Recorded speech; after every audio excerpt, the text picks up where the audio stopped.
और अब हम देखते हैं रेलवे की सच्चाई क्या है। लोगों की बातों में कितनी सच्चाई है कि मोदी जी ने रेलवे को बेच दिया। तो चलिए देखते हैं। इंडियन रेलवे 8.5 अरब लोग हर साल इंडियन रेलवे से सफर करते हैं। इंडियन रेलवे को जो है वो भारत का लाइफ लाइन माना जाता है। हमारा सवाल क्या था? हमारा सवाल था कि क्या मोदी ने रेलवे को बेच दिया? तो जवाब है नहीं। और दूसरा सवाल ये है कि क्या प्राइवेट ट्रेन चलाने की कोशिश हुई थी?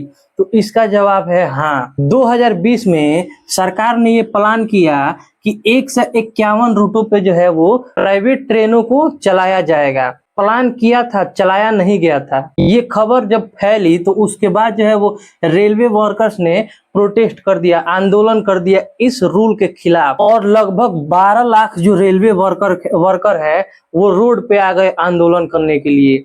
आंदोलन इतना तगड़ा हुआ था, प्राइवेट ट्रेन चलाने की बात हो रही थी, उसको रोक दिया गया। 2020 से ये 2026 है और अभी का सिचुएशन क्या है? क्या प्राइवेट ट्रेनें चलेंगी?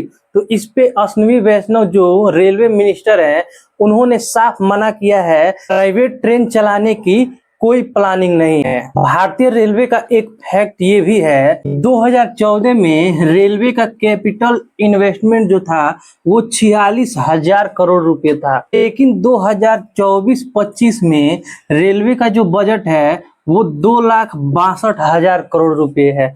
आप इस अमाउंट का अंदाजा लगा सकते हैं। क्या भारत सरकार रेलवे से अपना ये बजट कवर कर पाती है या नहीं? आप कमेंट में बताइएगा। और ये इसलिए भी इतना है कि नई ट्रेनें बन रही है, वंदे भारत। इन ट्रेनों के लिए जरूरी है नई नई पटरियां, नए नए स्टेशन, सारे पैसे इसी में इन्वेस्ट हो रहे हैं। लेकिन सच ये भी है कि जनरल कोच जो है वो कम हो रही है, प्रीमियम ट्रेनें बढ़ रही हैं, टिकट का दाम जो है वो बढ़ रहा है और मिडिल क्लास के लोग जो है वो इतना अफोर्ड नहीं कर पा रहे हैं और इसका सीधा प्रभाव पड़ रहा है मिडिल क्लास के लोगों के जेबों पे। और ये सवाल जो है वो एकदम सच है। तो आखिर यहाँ पे असली डिबेट क्या है? सरकार का कहना है कि जो कंपनी घाटे में है उन्हें आम जनता के टैक्स पेयर से क्यों चलाए। ये बात भी है, वो सही है। और सरकार कहती है कि प्राइवेट सेक्टर आने से जॉब बढ़ेंगी, लेकिन वो तो प्राइवेट जॉब ही होंगी। और सरकार ये भी कहती है कि सरकार का काम बिजनेस चलाना नहीं है,